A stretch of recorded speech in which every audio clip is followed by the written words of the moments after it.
Hello and welcome to the Random Malarkey podcast on a very bad day. It's the day that the Colorado shooting in the Colorado cinema, I don't know what the actual theater's name is, happened.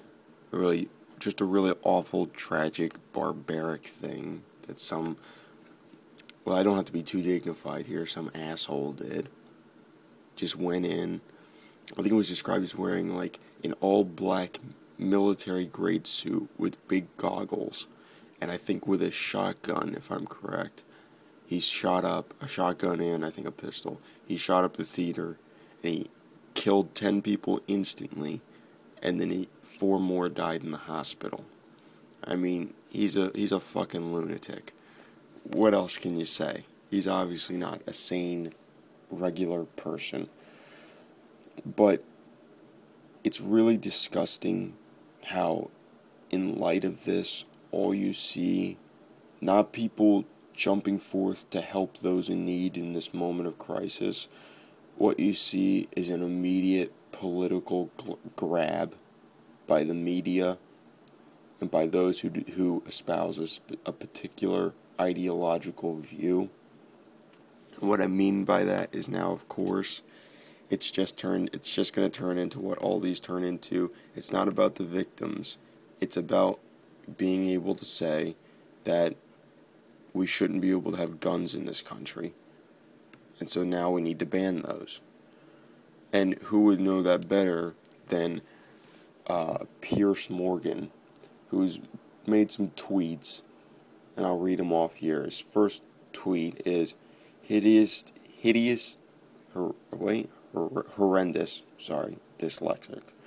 horrendous details from this Colorado cinema shooting. America has got to do something about its gun laws. Now is the time. Do something about its gun laws? Now, as a newsman, isn't he supposed to have a bit of restraint and wait for all the evidence and information to come out first? What does America have to do about its gun laws? Now, how does he know, since there's so much, as I'm recording this, they have his apartment surrounded. They don't even have the guy yet.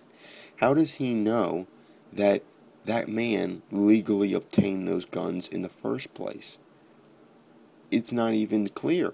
We don't even know. Did he go to a gun shop and he bought it and he was a legal gun owner? Did he buy it off the black market, from a gang or something? And is he even legally allowed to own a gun? We don't even know this guy's history. He might be legally insane, which by our laws, he can't have a gun.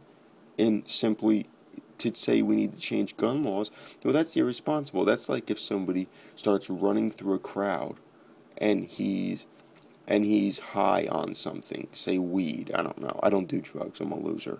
But let's say he's high on something. Somebody says, wow, America needs to change their drug laws. Look at how that guy's acting. Well, the guy is doing an illegal drug. He obviously was willing to break the law to do that. The law wouldn't do anything to change that event. If this guy is willing to kill 14 people in a theater, he's not going to follow gun laws. He's not going to go through a background check. He's not going to make sure he's not deemed legally insane. He's just going to go to somebody who will sell him a gun, and that's that.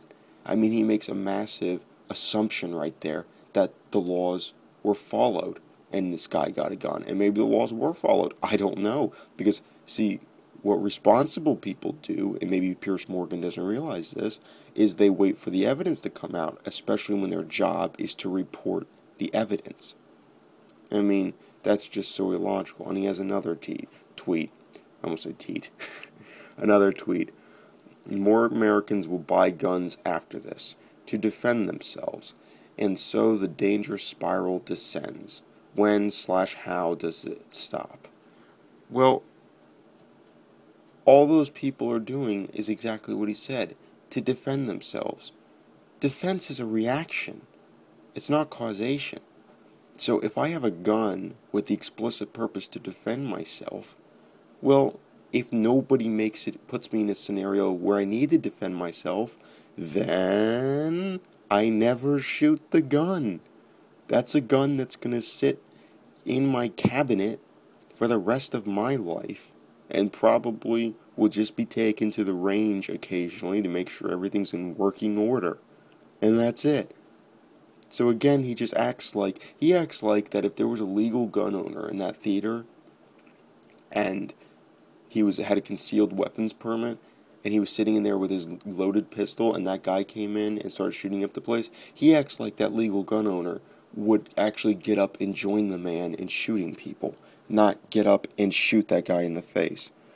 And you see how the media is so happy when these things happen. They love it when some crazy lone shooter goes into a school, a movie theater, a mall, and shoots people up. Now, there have been, and they always cover it to excess, there have been some instances in which somebody attempted to do that, and somebody who had a gun legally and legally was permitted to carry it actually got up and shot the guy in the face before he could do anything. What's interesting is they don't cover those stories as much. It's just a quick blip mention, and they don't like to talk about it because the media has story structures they like to follow, and if a story doesn't follow their structure, they tend to ignore it or just minimally report it and then move on. Now, again, they're supposed to be reporting the truth, but they don't really have an interest in that. They mainly have an interest in just reporting the stories they like, which is very dangerous, and which is why, really, we should only take what the media says with a grain of salt. I know it's hard, but we should just do our own research. And when/how does it stop? Why isn't this guy in favor of prohibition and the entire banishment of cigarettes? Those kill more people every year. Alcohol and cigarettes kill more people than guns in this country. And we are a very liberal country when it comes to guns. But alcohol and the disgusting shit, I hate alcohol. The disgusting shit alcohol makes people do, where they beat their wives, they abuse their kids, they get into bar fights, they drink and drive. And that's another thing. He says, in another tweet, he says, lunatics like this will always try and get guns. It should be 100,000 times harder than it is for them to do so. That's my point. Now, why isn't he also in favor of the restrictions he wants put on guns? Why shouldn't that be put on cars? Why is it that cars kill a lot of people every year in this country, and a lot of times cars kill people by the dozens in one fell swoop because there's a pileup? Or just think of it this way, a mother is driving her 4 kids to school, they collide into a Mack truck. That's a mother and children dead in one fell swoop, but he's not in favor of car control. He's not in favor of maybe making it where no car is allowed to have an engine in it that allows it to go above 30 miles an hour, which would greatly reduce the amount of deaths each year in this country. Why? Because he needs to get to the studio where he gets paid millions of dollars. He needs to get there quick, so he needs fast cars. Just like if he lived in a dangerous part of the country, he'd need a gun. Or if he couldn't afford security, he'd need a gun to make sure he's safe. But when you see these things, and he says, and lunatics like this will always, lunatics like this will always get guns. Lunatics like this will always kill people, even if they don't have a gun. Now, if you wanted to, let's just go through the crazy scenario of if you wanted to kill people by a big group, and you wanted to base it around the Dark Knight shooting. What the easiest way, if this guy wanted to up his numbers, obviously he had more of a fantasy of being some tough guy with a gun and then kill a bunch of innocent people than he did just the killing of the people. He wanted to be some badass motherfucker. And he's a piece of shit, and it's as simple as that. But if he wanted to increase the amount of people he killed, well, there was a huge line in front of that theater before it happened. Now, if you were to think about it, why couldn't he have just run those people over with his car? He probably could have killed 40 of them. And, I mean, think about it. How many times have you been driving, and there's just a row of people waiting to do something?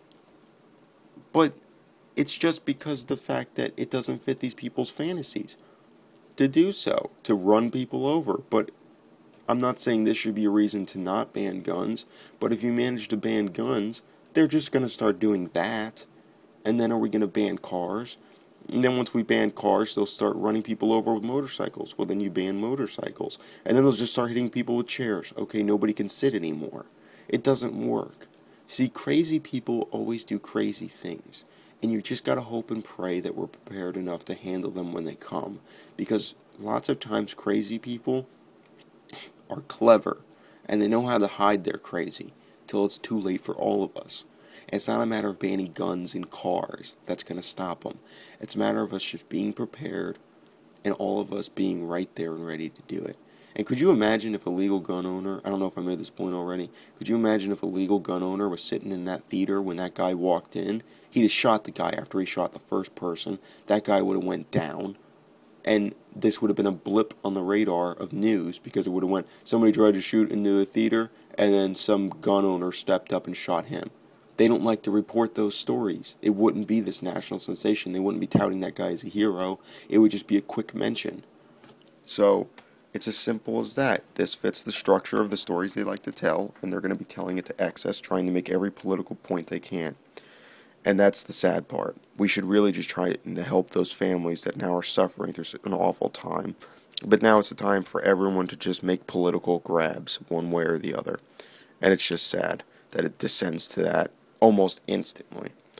And with that said, that's been the Random Malarkey Podcast.